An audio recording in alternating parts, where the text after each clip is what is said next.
Hace 360 años, un enorme barco británico, el London, explotó en un estuario del Támesis. La tragedia cobró más de 300 vidas, incluyendo a los marineros y a sus seres queridos. Nadie sabe exactamente qué condujo a este desastre, pero los científicos finalmente están cerca de la verdad. Unos buzos encontraron accidentalmente un cañón de bronce bien conservado del barco. Este cañón, que estuvo enterrado en limo y arcilla durante siglos, podría tener todas las respuestas. El London fue un barco de servicio construido para la Armada de la Mancomunidad de Inglaterra. Partió en su primer viaje en junio de 1656. El barco desempeñó un papel crucial en la historia británica al formar parte de un convoy que fue a los Países Bajos en 1660 para recoger a Carlos II y restaurarlo en el trono. 5 años después, en marzo de 1665, estaba viajando de Chatham a Hope. Desde allí, el almirante John Lawson se suponía que debía llevarlo al mar, pero justo antes de llegar a la boya del Nowhere, la pólvora explotó repentinamente en el barco. Unas 25 personas que estaban en la cabina de popa y el camarote sobrevivieron, pero más de 300 se ahogaron. El barco se partió en 2 pedazos. Henry Bennett, el conde de Arlington, difundió rumores de que todo ocurrió por culpa de la pólvora barata y de baja calidad que había en el barco. Cuando los expertos de ese tiempo inspeccionaron el naufragio, concluyeron que los cañones todavía podían ser rescatados, pero el barco en sí era una pérdida total. Más tarde, cuando se recuperaron algunos de ellos en 1679, hubo un escándalo debido a que intentaron usarlos para saldar una deuda no relacionada. En 2005, los buzos redescubrieron el London. Para protegerlo, las autoridades portuarias incluso tuvieron que mover la ruta de navegación y un equipo de arqueólogos comenzó a trabajar explorándolo. Este naufragio es importante porque nos ofrece conocimientos reales sobre la historia naval inglesa. La visibilidad en el estuario del Támesis puede ser terrible. A veces ni siquiera puedes ver 50 centímetros delante de ti. Trabajar en el sitio también es muy difícil porque está en un entorno de mareas complicadas y en una vía marítima muy transitada, donde enormes barcos de carga pasan constantemente. Así que cuando de repente apareció un cañón clavado en el barro, significaba que las condiciones tenían que ser absolutamente perfectas. Los expertos creen que el hallazgo es de la era de la Commonwealth, fundido entre 1656 y 1657 y tiene un tamaño mediano de unos 2,5 metros de largo. Formaba parte de un conjunto especial hecho específicamente para el London y se colocó en la cubierta inferior del barco. Cada cureña de cañón del London era única, ya que todos sus cañones provenían de diferentes países y periodos de la historia naval. Los cañones grandes eran muy raros y extremadamente caros de fabricar, ya que requerían toneladas de bronce o hierro y debían ser fundidos individualmente. Por eso, la Marina a menudo tomaba cañones de barcos rivales capturados, viejos naufragios o buques retirados del servicio. El nuevo hallazgo es una de las pistas que podrían ayudar a los científicos a resolver el misterio de la tragedia de Londres. Hasta ahora también han encontrado zapatos de cuero, piezas de instrumentos, herramientas de madera, cuerda y una brújula. Para ellos, todos estos artefactos son como piezas de un rompecabezas. Aún no tienen suficiente evidencia para estar seguros, pero parece que tanto la pipa como las velas podrían haber sido fuentes de llamas que desencadenaron una explosión mayor. Algunos trabajadores hicieron otro hallazgo asombroso en una cantera inundada en el sureste de Inglaterra, a unos 100 kilómetros al sureste de Londres. Tropezaron con los restos de un barco raro de la época isabelina, a cientos de metros de la costa más cercana. Encontrar un barco de finales del siglo XVI es un gran acontecimiento porque muy pocos navíos de esa época han sobrevivido.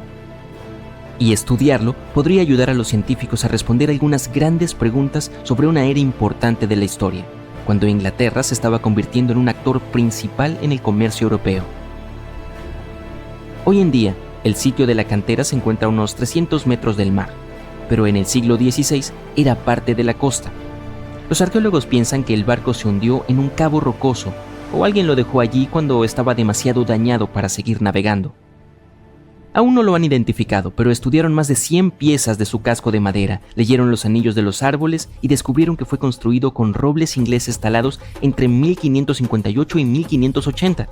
En esa época, el norte de Europa estaba cambiando del antiguo método clinker, donde las tablas se superponían como escamas de pescado, al estilo Carvel del Mediterráneo, en el que las tablas eran lisas y se unían entre sí, clavadas a un bastidor interno.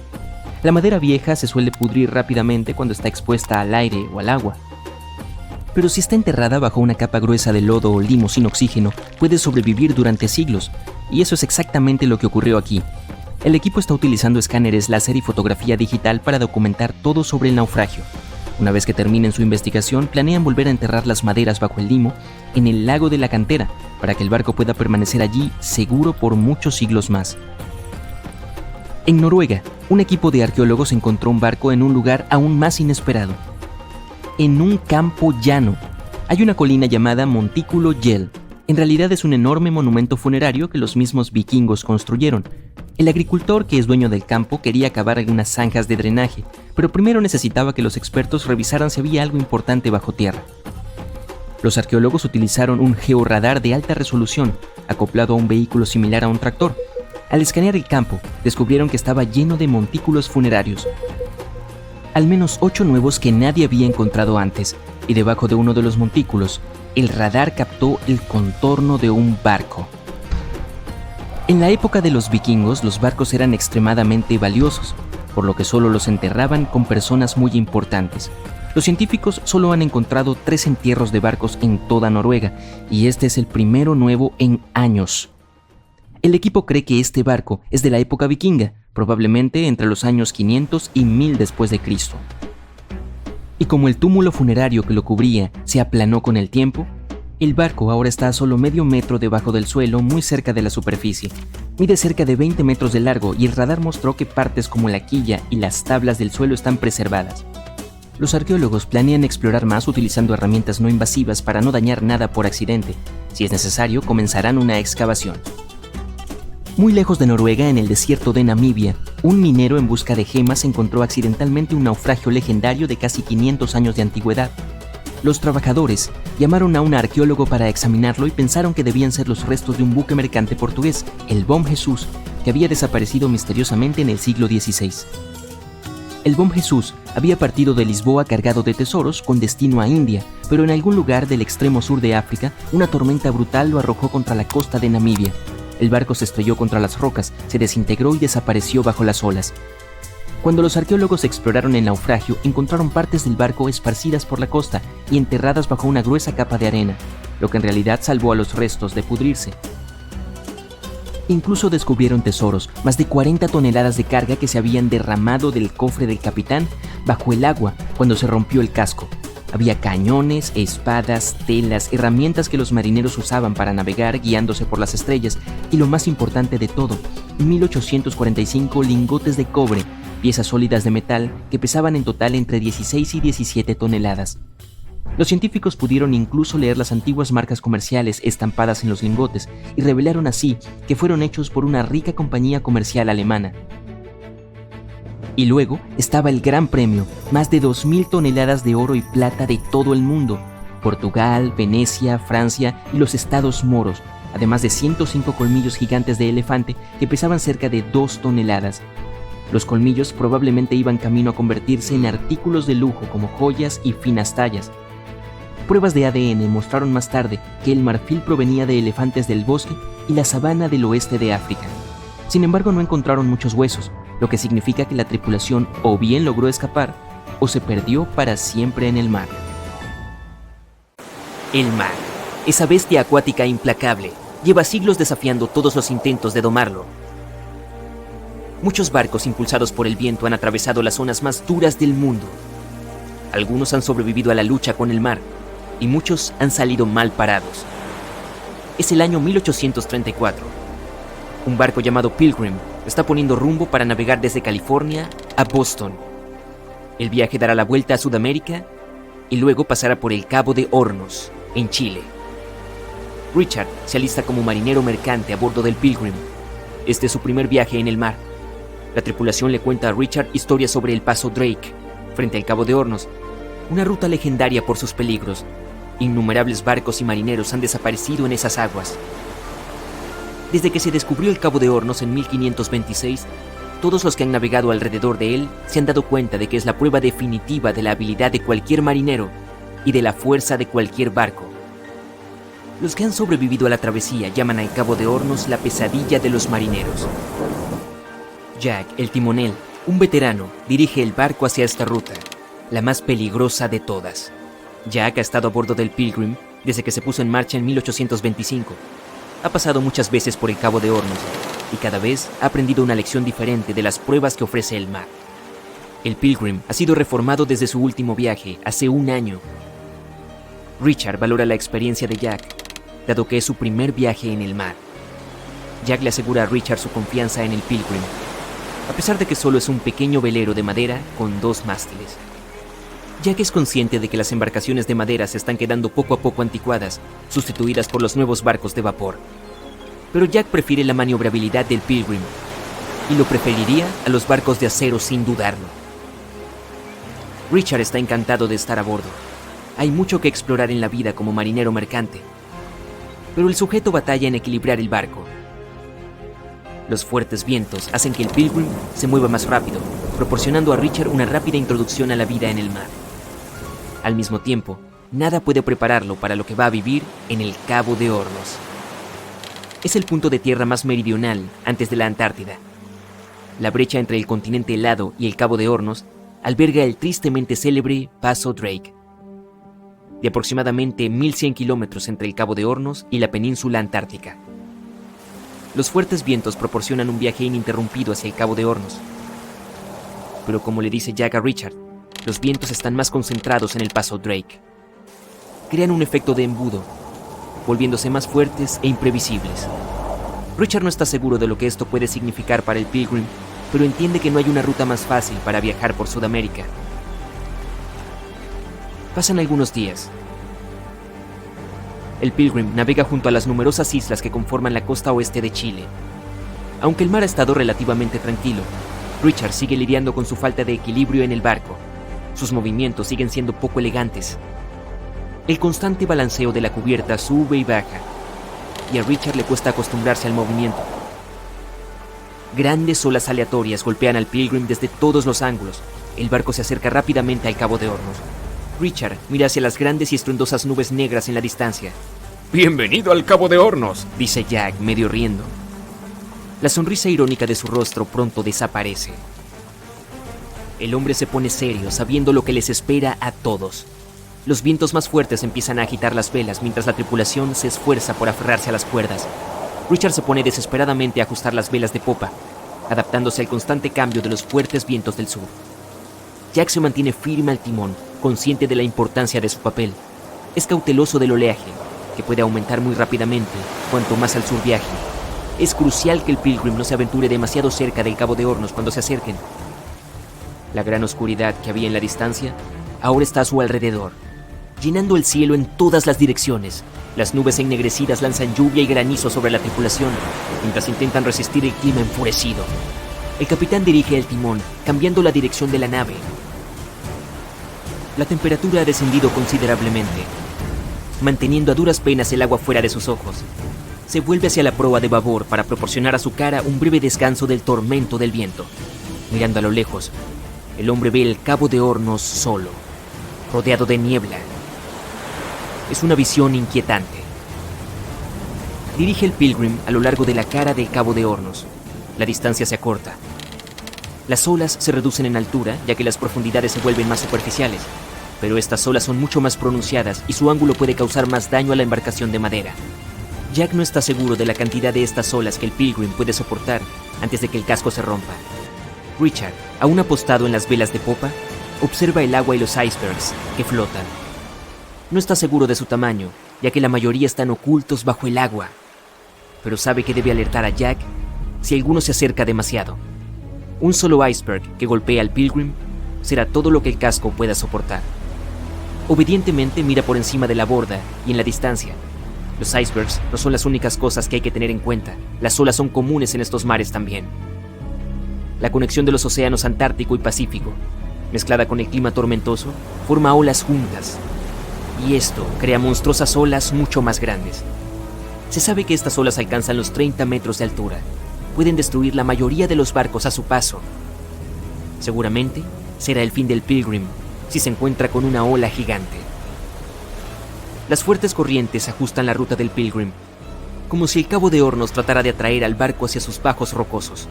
Lentamente son arrastrados hacia el Cabo de Hornos. Jack está luchando contra la corriente en el timón, haciéndolo girar. Fuerza su cuerpo todo lo que puede. Gruñendo, hunde el timón de babor a estribor y viceversa. El capitán no deja de gritar indicaciones. Para un novato son extremadamente confusas, pero Jack, un veterano curtido, sigue interpretando las indicaciones con facilidad, dirigiendo para reajustar su rumbo lejos del Cabo de Hornos. El capitán ordena a Richard que evalúe el casco bajo la cubierta. Con el nivel de golpes que el paso Drake ha proporcionado hasta ahora, seguramente ha dañado el barco de alguna manera. Richard corre a la cubierta mientras otro marinero le grita algo, pero el ruido del mar hace que sea difícil de escuchar. Una ola golpea el costado, fluyendo hacia la cubierta. Richard consigue agarrarse al mástil. Antes de ser casi arrastrado por la borda, toda la cubierta delantera parece estar bajo el agua. Aferrado al agua que se desliza por los costados del barco y esperando a que se despeje, Richard ve pasar lentamente el Cabo de Hornos. Sin embargo, hace señas hacia el Pilgrim, como si pidiera su cuota a la tripulación. Las corrientes siguen arrastrando el barco mientras la tormenta continúa, sin que se vislumbre el final de la lucha. La tormenta es cada vez más grande y feroz. Richard se reúne para bajar y evaluar los daños. Después de un lento descenso a las cubiertas inferiores, Richard puede por fin mirar por encima del casco desde los camarotes del barco. No hay daños por lo que puede observar, pero está sorprendido por la profundidad del agua en el interior. Ahora está a la altura de la cintura. Los vasos, entre otras cosas, flotan en el agua. Incluso dentro del barco, el sujeto no puede escapar de las olas. Incapaz de entenderlo todo, se queda congelado, escuchando el poder omnipotente de la madre naturaleza en el exterior. El mar ruge aún más salvajemente. Las olas golpean constantemente contra el casco. Suena como un sombrío tambor, una lenta cuenta regresiva hacia la desaparición del Pilgrim. Richard se obliga a volver a los terrores de las cubiertas superiores, agarrándose a las barandillas para recorrer con cuidado las resbaladizas escaleras. Deja atrás los inquietantes crujidos de las cubiertas de madera, que pronto son sustituidos por los tensos sonidos de las cuerdas, los gritos de otros marineros y el ensordecedor rugido del mar, que se estrella a su alrededor. Jack está al timón, concentrado en su papel, todavía luchando contra el viento y las olas, incluso con la adición de hielo y escarcha. Parece que el mundo que lo rodea se ha propuesto distraer al hombre de su deber. Pero Jack sigue adelante con determinación. Por 9 días, el Pilgrim lucha contra los constantes cambios de clima tormentoso, enfrentándose a todo tipo de obstáculos, pero consigue salir adelante. Al dejar atrás la tormenta, la tripulación pone rumbo al norte para llegar a su destino. La visión del sol asomando entre las oscuras nubes es lo más reconfortante que ha experimentado Richard. Por desgracia, él perdió sus raciones en algún momento de la tormenta. En el mar, si éstas se pierden, es tu propia mala suerte. Por suerte, Jack tiene la amabilidad de compartir algunas de las suyas. La luna brilla con intensidad e ilumina las aguas negras del océano. Una niebla espesa lo cubre con un silencio siniestro. Un silencio que es interrumpido de pronto por el crujido de tablas de madera y el repiqueteo de las olas. A través de la niebla, ves la silueta de un barco viejo y grande. Su casco está oxidado y un frío extraño emana de él. Pero lo más inquietante es que no hay nadie en la cubierta. El barco navega sin tripulación. No se trata del mítico holandés errante, sino de un barco fantasma muy real. 2 de septiembre de 2019. El HMS Protector, un rompehielos de la Marina Real Británica, navega por las aguas tranquilas del Océano Atlántico. Son las 11 de la noche. Parte de la tripulación está en la cubierta, otros duermen en sus cabinas. El capitán hace girar el barco y mira directamente hacia el horizonte. El cielo es iluminado por un crepúsculo naranja y unas nubes flotan a la distancia. De pronto, en medio de este hermoso paisaje, un marinero reconoce la silueta negra de un barco desconocido. El capitán desacelera y desvía el curso para acercarse un poco más a la misteriosa embarcación. Se trata de un viejo buque de carga de 75 metros de largo.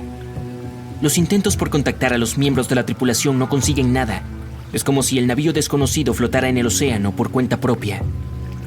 No hay nadie a bordo, o por lo menos, no hay nadie con vida. La cubierta del barco cruje al golpear las olas. El sol se hunde bajo el horizonte y la oscuridad aparece. Los marineros británicos no se atreven a subir a esa extraña cubierta. Toman una foto la suben a Internet y se alejan. Muchos usuarios de Internet asumirán que el Protector encontró un verdadero barco fantasma. 5 meses después, nos encontramos en la aldea de Ballycotton, en el condado de Cork, Irlanda. Un residente sale temprano de su casa para correr. Música en los auriculares, aire fresco y un recorrido espléndido, las condiciones ideales para un buen entrenamiento. Corre siguiendo el camino de la costa del mar Céltico. Anoche hubo una fuerte tormenta, pero el mar parece tranquilo ahora. El hombre continúa por la cima de un acantilado bajo y descubre una enorme embarcación. Un viejo buque de carga oxidado de 75 metros yace en la playa, en medio de las rocas. No hay nadie a bordo. El barco parece llevar años enteros allí, pero el residente está seguro de que no estaba ahí ayer. Un poco más tarde, se descubre que es la misma embarcación que los navegantes del HMS Protector vieron hace 5 meses a miles de kilómetros de ese mismo lugar. El buque de carga llamado Alta fue construido en 1976. Nadie sabe quién lo utilizó todo este tiempo y con qué fines. Solo se sabe que en 2017 pasó a manos de un nuevo dueño y fue señalizado con la bandera de Tanzania.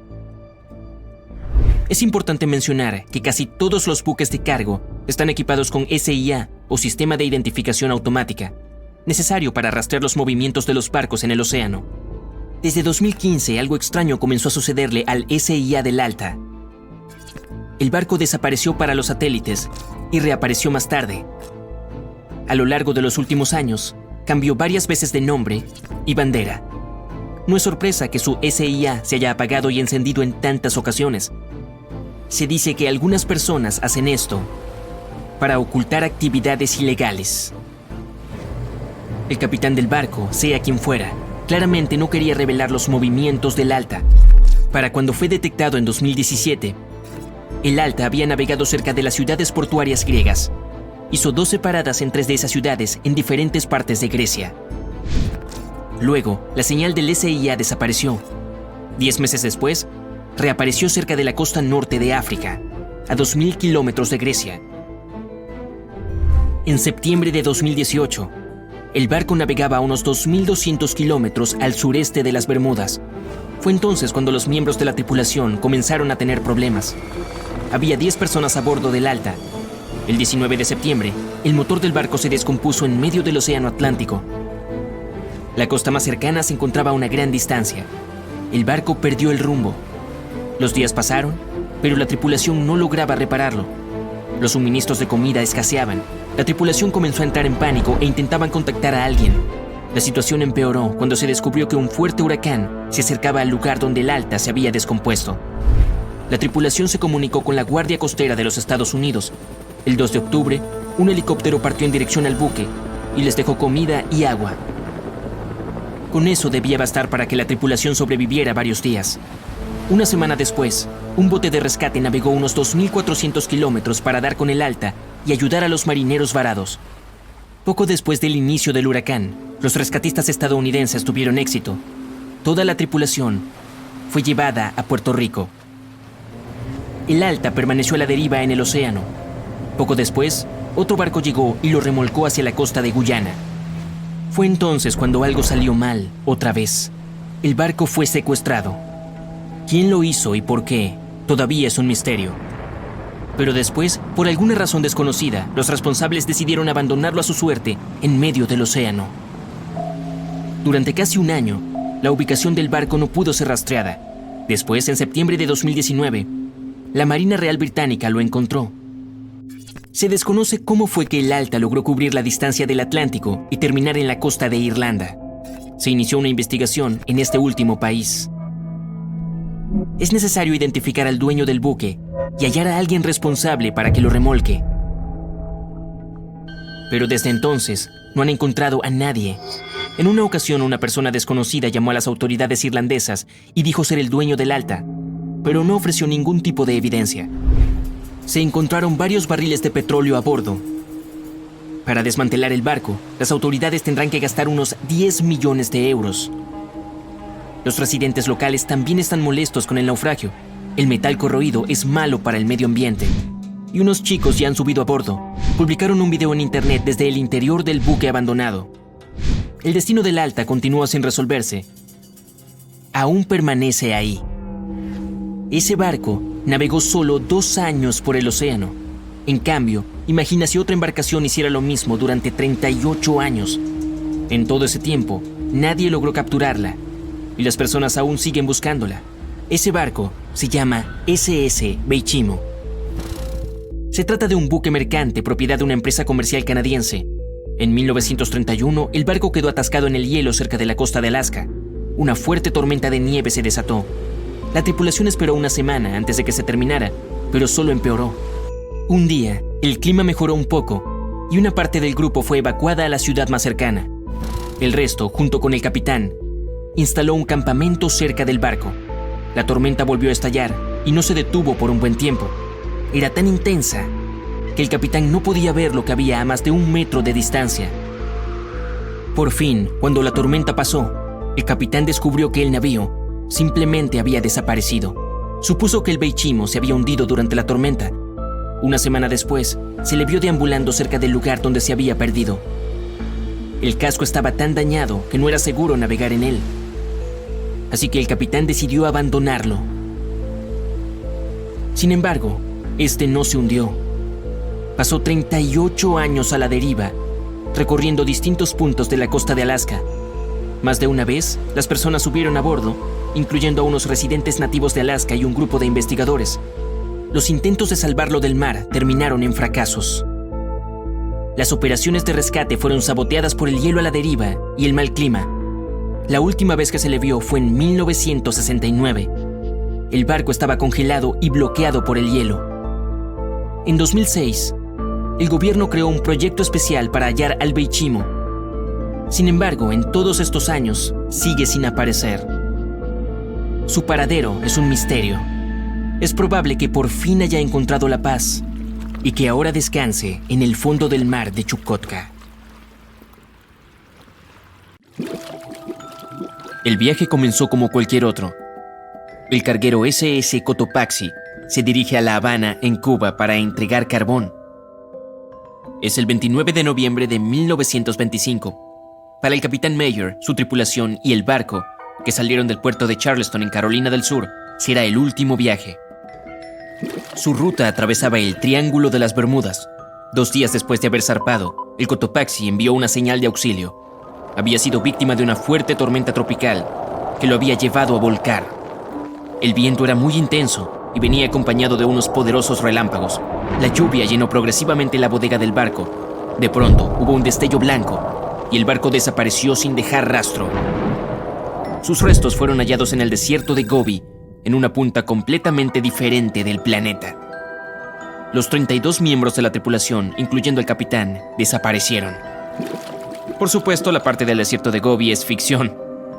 Para una de sus películas, Steven Spielberg imaginó que el barco había sido trasladado por alienígenas. En la vida real, el barco no fue encontrado y no volvió a saberse nada de la tripulación. Se lo declaró oficialmente desaparecido y nadie logró hallar los restos. Parece uno de esos clásicos casos de fenómenos misteriosos en torno al Triángulo de las Bermudas, pero la mayoría de los misterios se resuelven tarde o temprano. En 2020, el Cotopaxi fue hallado. Un hombre llamado Michael Burnett se había mudado a Florida para estudiar naufragios en la costa. Uno en particular llamó su atención. Era mucho más grande que el resto, y las personas de la zona lo llamaban Naufragio del Oso. Se encontraba a unos 65 kilómetros de St. Augustine, al norte de Florida, pero nadie había logrado identificar la misteriosa embarcación. Y así, Michael comenzó a hacer trabajo de detective. Midió los restos y revisó toda la información que logró encontrar. Repasó cientos de periódicos viejos y registros de seguros y echó un vistazo a los artefactos que formaban parte del naufragio. Tras cientos de horas de trabajo duro, Michael quedó convencido, era el Cotopaxi. Pero desde hacía unos años, corría el rumor de que el mismo barco había aparecido en la costa de Cuba. La Guardia Costera había encontrado los restos de un carguero de un tamaño similar y muy parecido al barco desaparecido en 1925. Michael estaba seguro de que se equivocaban, así que unió fuerzas con unos periodistas científicos y siguió investigando. Pronto descubrieron algo que parecía confirmar las sospechas. Los buzos hallaron válvulas de latón cerca de los restos con las letras SB. A Michael se le ocurrió que las iniciales podían referirse a la Scott Valve Manufacturing Company. La sede central de esta empresa se encontraba en Michigan, no muy lejos de donde el Cotopaxi había sido construido. Así que era probable que hubieran abastecido a la embarcación con partes. El rompecabezas parecía estar resuelto. El naufragio del oso era realmente el carguero desaparecido. Pero aún restaba hallar la razón del hundimiento. ¿Acaso el Cotopaxi había sido víctima de algún fenómeno misterioso en el Triángulo de las Bermudas? Más tarde, Michael dio con el testimonio del carpintero del barco entre unos viejos papeles. Afirmaba que las escotillas que cubrían el carbón se encontraban en pésimas condiciones antes del hundimiento.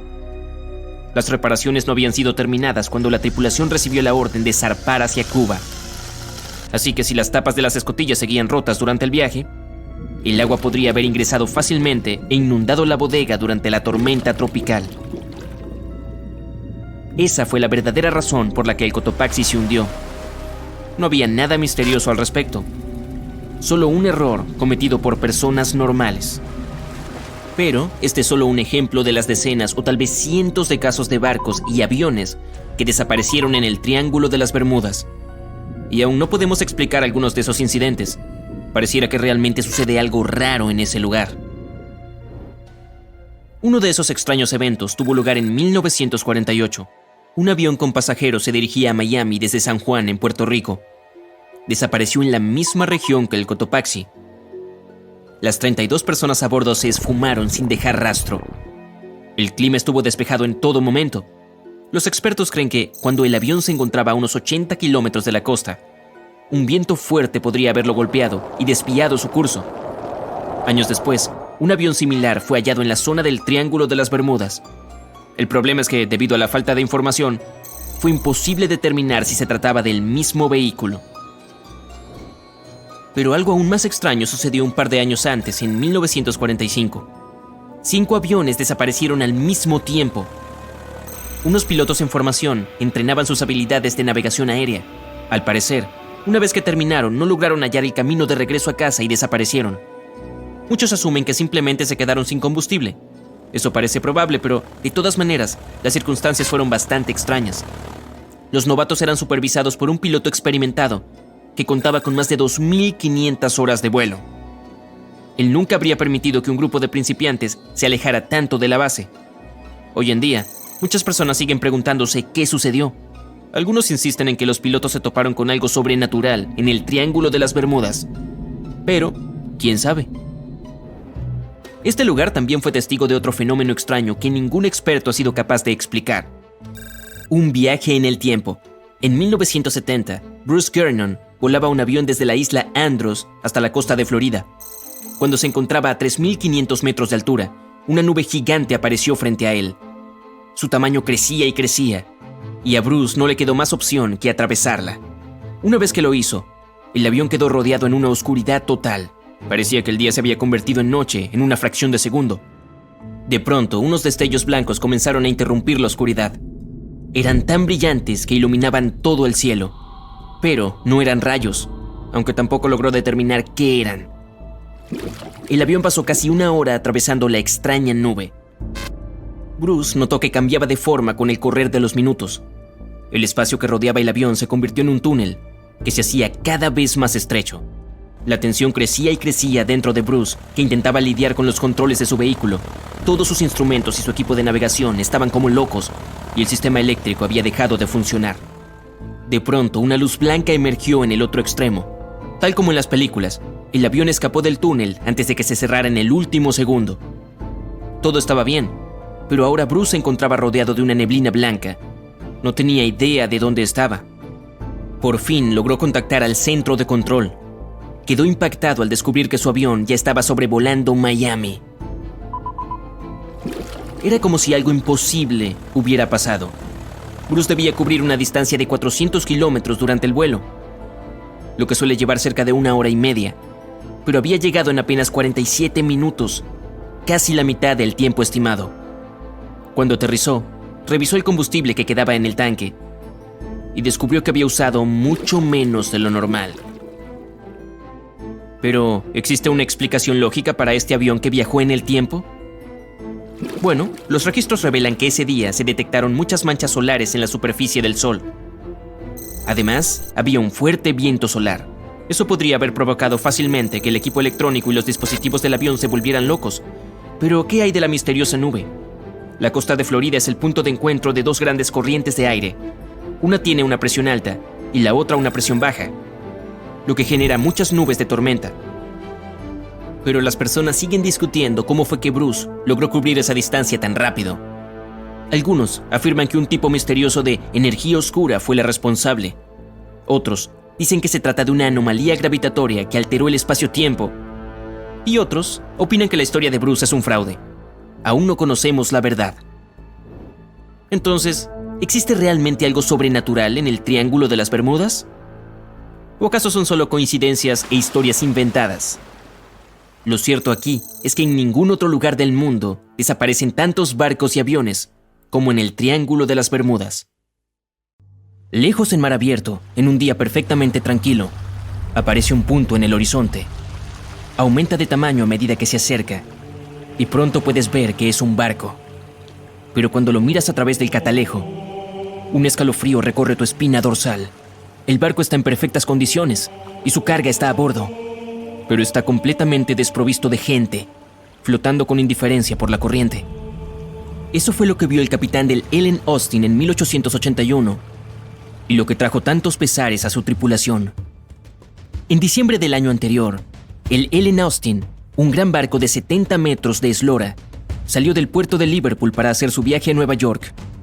El barco transportaba una gran cantidad de personas con la esperanza de encontrar una mejor vida en el Nuevo Mundo. El capitán A.J. Griffin viró el barco hacia el suroeste para hacer un viaje más corto, y unas pocas semanas después, en 1881, se encontraron al norte del Mar de los Sargazos, conocido por su falta de vientos y fuertes corrientes circulares. Los barcos que quedaran atrapados en ellas podían perder el control y seguir a la deriva en círculos hasta que fueran arrastrados al centro. A partir de ahí serían increíblemente afortunados de volver a pisar las corrientes. Pero la mayoría de las veces se quedaban en el desolado desierto del mar para siempre. Pero aún, el área pertenecía al notorio Triángulo de las Bermudas, que ya era conocido por derribar barcos y hacerlos desaparecer sin dejar rastro. La tripulación del barco estaba nerviosa. Temía encontrarse con una zona tan peligrosa y tan cerca de un mar que pudiera paralizarlos. E inquietantemente, parte de la calma del Mar de los Sargazos debió haber escapado porque el Ellen Austin perdió su velocidad un día y cayó a la deriva sin vientos. Sin embargo, estaba bien. Tenían abundantes provisiones y todavía estaban dentro del programa de viaje. El capitán Griffin caminaba alrededor de su barco, dando órdenes con una voz llena de autoridad tranquila, y tanto su tripulación como los pasajeros confiaban en él completamente. Pero entonces el vigía gritó desde arriba que había un barco a la vista. Y de hecho, cuando el capitán miró en la dirección que señalaba el hombre, vio una pequeña goleta que se movía lentamente hacia el Ellen Austin. A medida que se acercaba, se hizo evidente que la forma en que se movía la extraña nave no era la correcta. El capitán frunció el ceño y lo examinó a través de su catalejo. La goleta estaba intacta, pero en un silencio inquietante. No había una sola alma a bordo. Los barcos abandonados no eran tan raros en el Atlántico en ese momento, pero tampoco lo eran los piratas. El capitán Griffin decidió esperar y observar.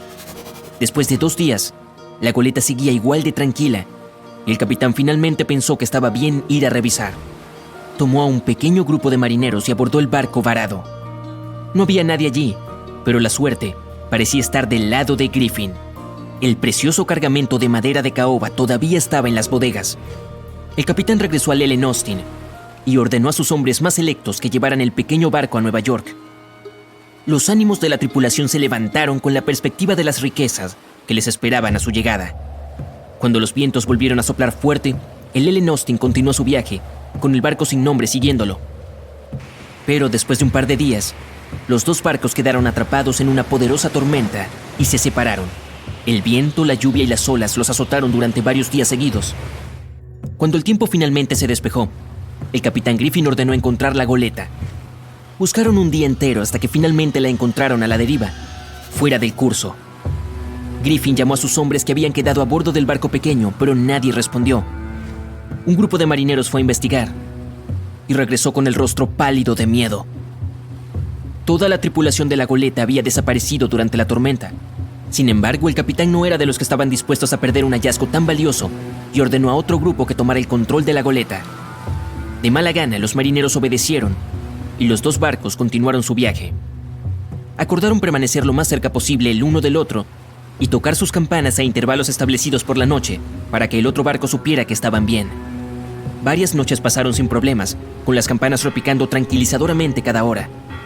Pero un día, una espesa capa de niebla cayó sobre el mar y bloqueó casi por completo la visión. Los barcos continuaron a pesar de eso y comenzaron a hacer sonar sus campanas más seguido. Cuando llegó la noche, la niebla todavía estaba allí, pero las campanas eran el sonido de la vida, hasta que se detuvieron. El capitán Griffin tocó la campana una vez, luego 2 veces. Sin respuesta. La tripulación encendió los fuegos y miró hacia el mar con atención. Pero la niebla aún no se había disipado y no podían ver nada en el abismo que se arremolinaba más allá de la borda del barco. Nadie pudo dormir esa noche y esperaron en silencio hasta el amanecer. Los primeros rayos del sol hicieron que la niebla se dispersara lentamente y toda la tripulación se dirigió al borde de la cubierta con el corazón apesadumbrado. Aún les quedaba algo de esperanza hasta que los últimos hilos de niebla se fueron, revelando un vasto, tranquilo y, lo más importante, océano vacío. La goleta sin nombre había desaparecido y también el segundo grupo de marineros del Ellen Austin. El barco navegó el resto del camino hacia Nueva York en un silencio grave. Una vez que llegó al puerto, los pasajeros se alegraron mucho de dejar el barco y nadie volvió la cabeza para despedirse. Ese fue el último viaje del barco como Ellen Austin. Ese mismo año se vendió a una compañía naviera alemana y se le cambió el nombre a Meta. Nadie encontró la goleta abandonada ni a los marineros que desaparecieron con ella.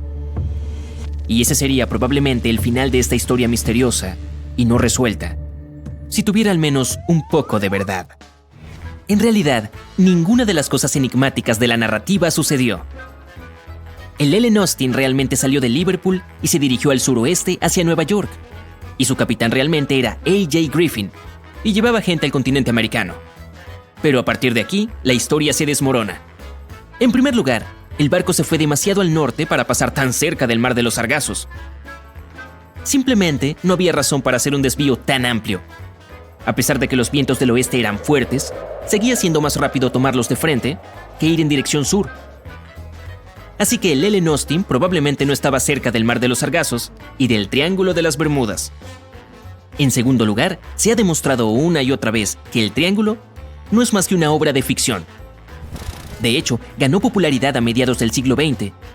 Y de hecho, a nadie se le había ocurrido dibujar un triángulo en el área de las Bermudas antes de eso. El misterio fue popularizado por escritores de ciencia ficción y se convirtió en un mito común, mientras que ninguna investigación seria demostró que fuera más peligroso que otras partes del océano del mundo. Así que la tripulación del Ellen Austin ni siquiera estaba al tanto del Triángulo de las Bermudas en ese entonces, y mucho menos le temía. En tercer lugar, la historia completa fue contada una y otra vez por revistas y personalidades amantes del misterio con detalles siempre cambiantes. Apareció por primera vez en un periódico de 1906 y ya tenía la fecha incorrecta. El artículo decía que el viaje tuvo lugar en 1891 en lugar de 1881. Más tarde, la historia resurgió en 1935 en la radio con el nombre equivocado del capitán. Era Baker, no Griffin. La fecha también era incorrecta.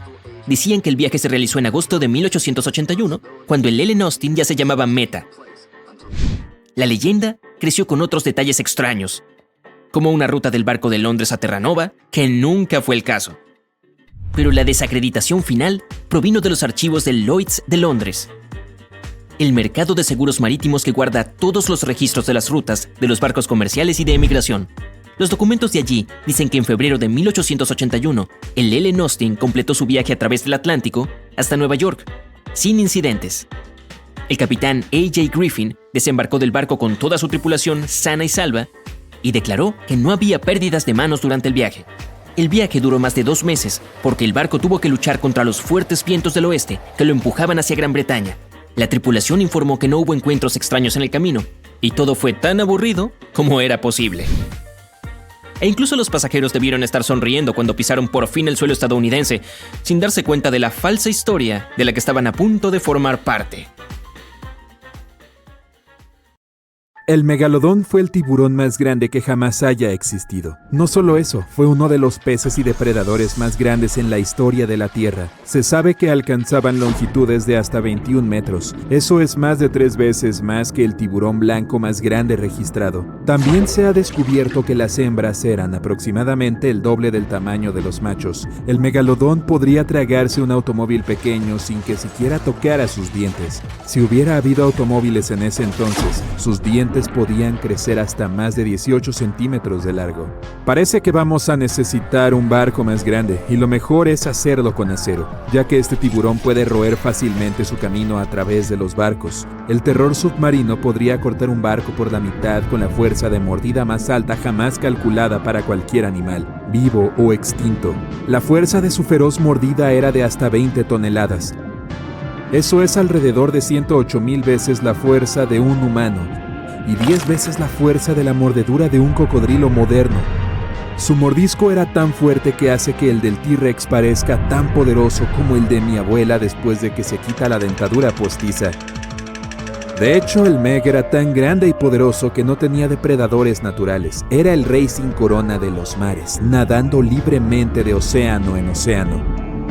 Esta criatura cosmopolita se encontraba en todo el mundo, desde América hasta Europa, y Australia y Japón, suponiendo que hubiera países en ese entonces. Se han encontrado fósiles de Meg en todos los continentes excepto en la Antártida.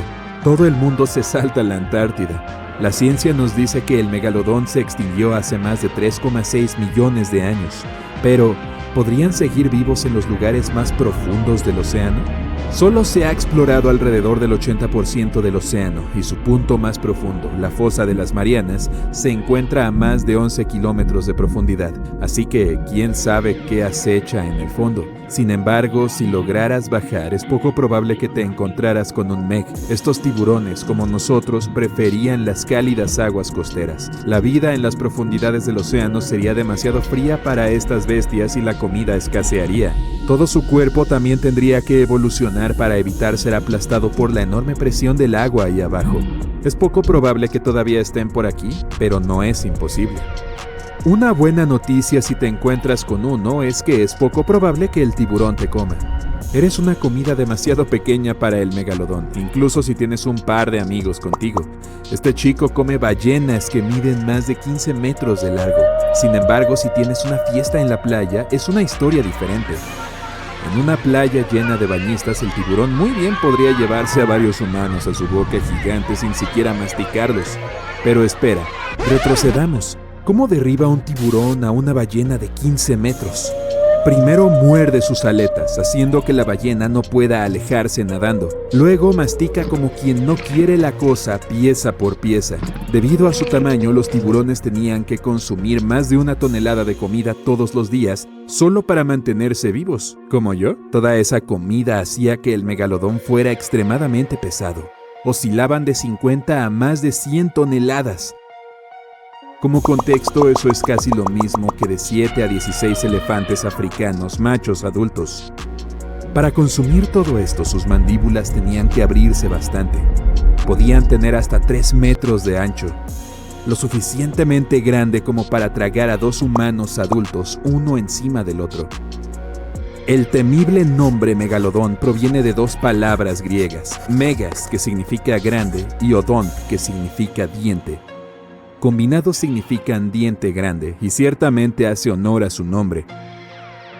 Solo uno de sus masticadores tiene el mismo tamaño que una cabeza humana. Tenía 276 dientes enormes en total, en 5 filas aterradoras. En toda la historia, solo un par de gatos con dientes de sable y el T-Rex tenían dientes consistentemente más grandes. Ese es un enfrentamiento que me gustaría ver. El megalodón desapareció hace millones de años, dejando solo enormes dientes para ser encontrados por los arqueólogos modernos. Literalmente desaparecieron dejando muy pocos rastros. Los científicos creen que, con el tiempo, el nivel del mar bajó y la temperatura del océano se redujo rápidamente. Más de un tercio de toda la vida marina desapareció cuando los océanos se enfriaron y la cantidad de animales en la parte inferior de la cadena alimentaria se desplomó. Esto tuvo un efecto catastrófico en los depredadores hambrientos de la cima. Lo siento, chicos, también se volvió demasiado frío para estos tiburones amantes del sol, lo que les dificultó la reproducción, ya que daban a luz en aguas cálidas. El megalodón generalmente se describe como una especie de gran tiburón blanco gigante, pero esto es solo un mito común. De hecho, los antepasados del gran blanco de hoy existieron al mismo tiempo que el Meg, pero no eran los mejores amigos e incluso competían entre sí. El gran tiburón blanco era un mejor cazador que usaba su menor tamaño y agilidad para capturar rápidamente a las presas del Meg. También se sabía que se comían a los bebés del Meg, que eran solo la mitad de su tamaño. Eso no ayudaba con todo el asunto de la extinción. Incluso los megalodones bebés eran enormes, llegando a poco menos de 2 metros. Si bien un gran blanco no era rival para un Meg adulto en una pelea cara a cara, no tenían miedo de robar su comida. Esto solo dejaba los peces más grandes y ballenas para el Meg, pero sus suministros de alimentos comenzaron a agotarse a medida que las ballenas se iban hacia los nuevos mares más fríos. Las ballenas se adaptaron para preferir las temperaturas más frías, dejando atrás a nuestro amigo, el Meg. Los megalodones murieron de hambre o fueron congelados hasta la extinción por la edad del hielo. En lugar de un gran blanco, el megalodón se parecía más a un tiburón toro moderno. Tenía un hocico corto, una mandíbula inferior plana y enormes aletas pectorales para soportar su enorme peso y tamaño. A pesar de lo aterradores que eran, estos tiburones en realidad eran chicos de familia cariñosos. Se han descubierto varias áreas de cría de megalodón en Florida, Maryland y Panamá. Daban a luz a sus crías en ambientes de aguas poco profundas. Lo sabemos por el descubrimiento de un montón de pequeños dientes de megalodón que se encuentran en estas áreas. Me pregunto si también tenían niñeras. Pero ¿cómo es que hay tantos dientes de megalodón para que los analicemos? Debido a sus hábitos alimenticios desordenados y agresivos, los tiburones perdían los dientes con regularidad. Pierden un conjunto de dientes cada 1 o 2 semanas. Eso es 40,000 dientes en toda una vida. Deben obtener una fortuna del hada de los dientes. Debido a esto, sus dientes llovían continuamente hacia el fondo del océano. Afortunadamente para nosotros, también son la parte más dura del esqueleto de un tiburón, razón por la cual tantos dientes han sobrevivido y se han fosilizado. Es justo decir que los primeros descubrimientos de los dientes de Meg confundieron a la gente.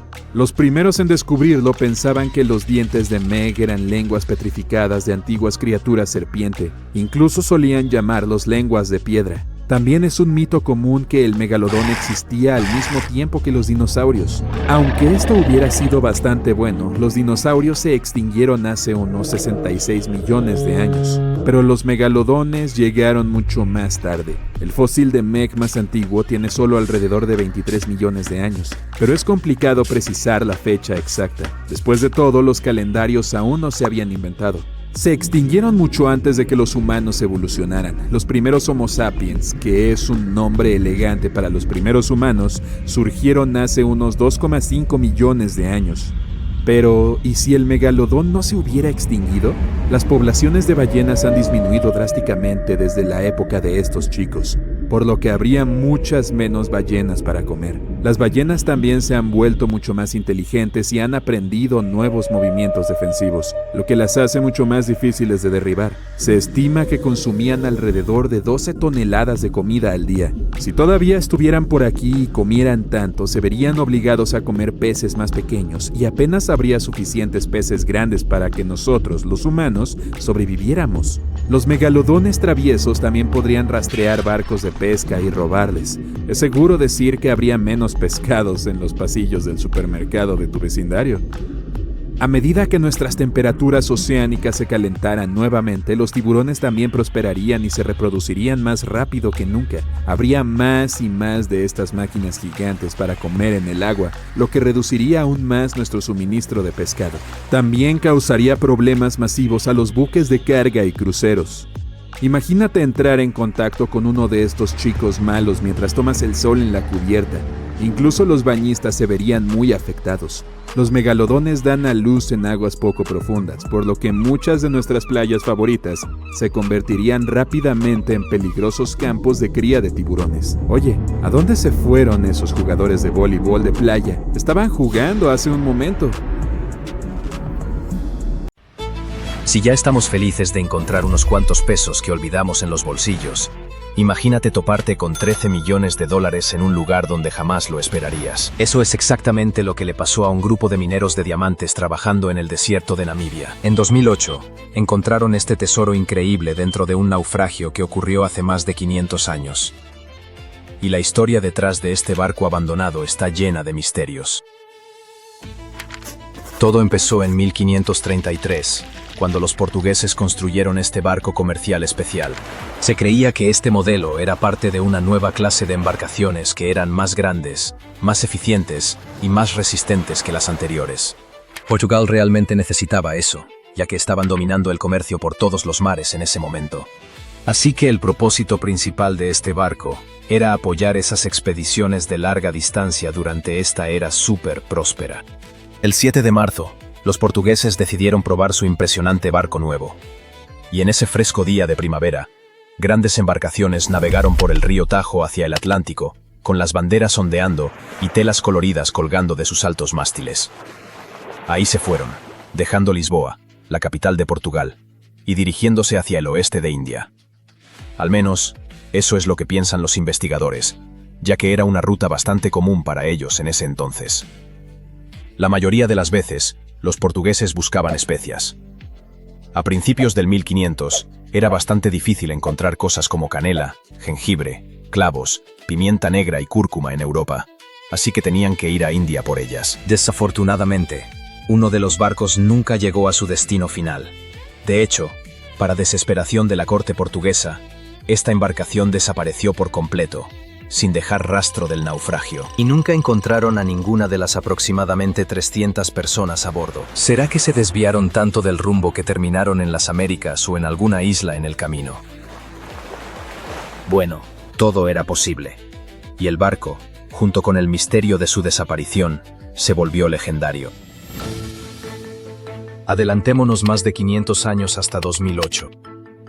Los mineros de diamantes estaban haciendo lo suyo en una costa cerca de Oranjemund, cuando empezaron a encontrar cosas raras mientras excavaban, como pedazos de metal, madera e incluso objetos extraños que parecían tubos de bronce.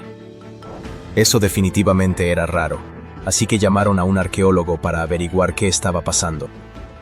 Cuando llegó el arqueólogo, notó todo tipo de pedazos extraños y piezas viejas esparcidas por ahí. Poco a poco, empezó a identificar esas cosas. Primero, colmillos de elefante. Luego, una pieza de artillería de 500 años. De repente, cayó en cuenta. Esto definitivamente era un naufragio. Pero lo que el arqueólogo no se dio cuenta en ese momento era que este naufragio resultó ser uno de los más importantes jamás encontrados. En ese entonces, no fue nada fácil convencer a la compañía minera de que los arqueólogos tenían que seguir explorando el sitio. Pero por suerte lo lograron, porque al 6º día de búsqueda, encontraron un tesoro. Y, literalmente, llenaron sus sombreros con más de 11 kilos de una mezcla de monedas de oro españolas y portuguesas. Resulta que este viejo barco abandonado estaba cargado con oro, estaño, colmillos de marfil y más de 18.000 kilos de lingotes de cobre cuando tuvo su trágico y acuático final. De hecho, los especialistas creen que los lingotes de cobre jugaron un papel clave en mantener el naufragio tan bien conservado. La primera razón es medio obvia. Los lingotes de cobre pesaban todo hacia abajo, manteniendo los restos del naufragio en el fondo del océano. Y eso fue genial, porque 5 siglos de tormentas y olas se habrían llevado todo. Pero los lingotes de cobre también fueron importantes por otra razón. Los peces y otras criaturas marinas podrían darse un festín con madera, sacos de yute y zapatos de cuero. Pero el cobre realmente les quita el apetito, lo que significa que muchas cosas sobrevivieron esos 500 años en el fondo del mar, cuando realmente no deberían haberlo hecho. Así que sí, contra todo pronóstico, el tesoro se conservó, y en excelentes condiciones. El oro se veía brillante e intacto. Aunque es imposible probar sin lugar a dudas que acababan de encontrar la legendaria embarcación portuguesa, Toda la evidencia apunta a que sí, la encontraron.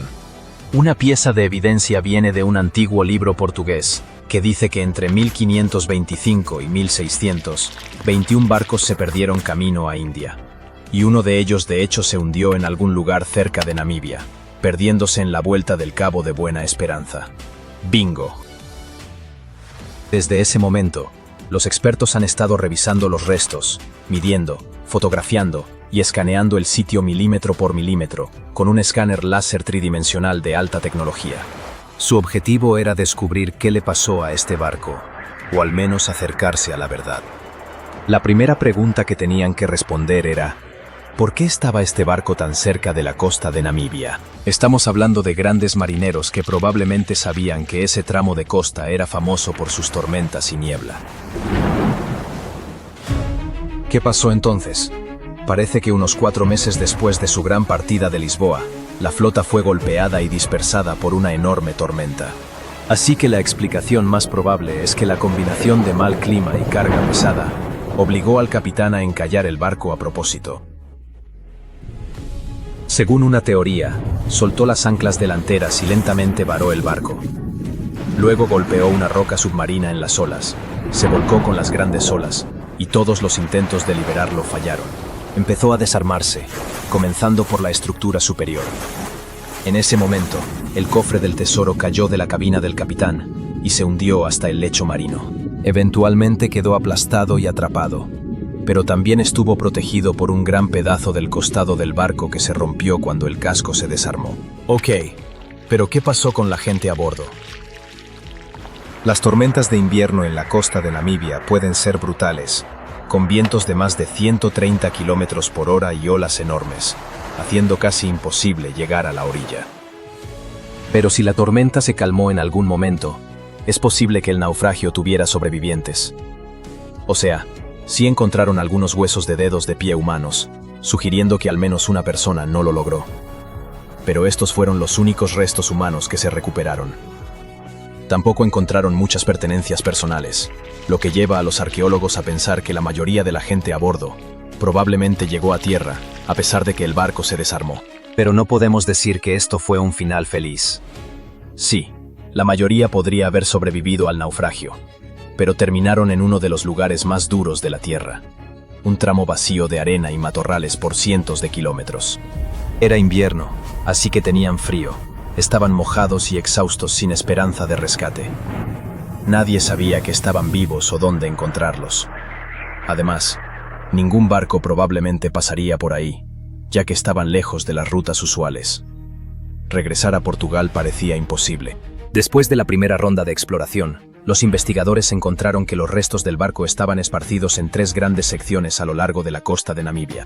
Al final, se recuperaron más de 40 toneladas de carga del sitio, y se encontraron y catalogaron miles de diferentes artefactos, incluyendo plomo, estaño, textiles e incluso algunos instrumentos astronómicos. Así que tal vez te estés preguntando, ¿quién se quedó con el oro? Solo diré que no fue para los mineros ni los arqueólogos. Según los investigadores involucrados, cada moneda fue entregada al gobierno de Namibia. Después de todo, ese es el procedimiento usual para barcos aleatorios encontrados en la playa. Pero este caso no era tan simple porque hay una excepción a esta regla. Si el barco encontrado es un barco estatal, el país que lo posee tiene derecho a recibir el tesoro. En otras palabras, todo lo que encontraron dentro de esta vieja embarcación abandonada, en realidad le pertenecía a Portugal, sin importar que todo pasó hace siglos. Pero los líderes portugueses aparentemente permitieron que Namibia se quedara con todo.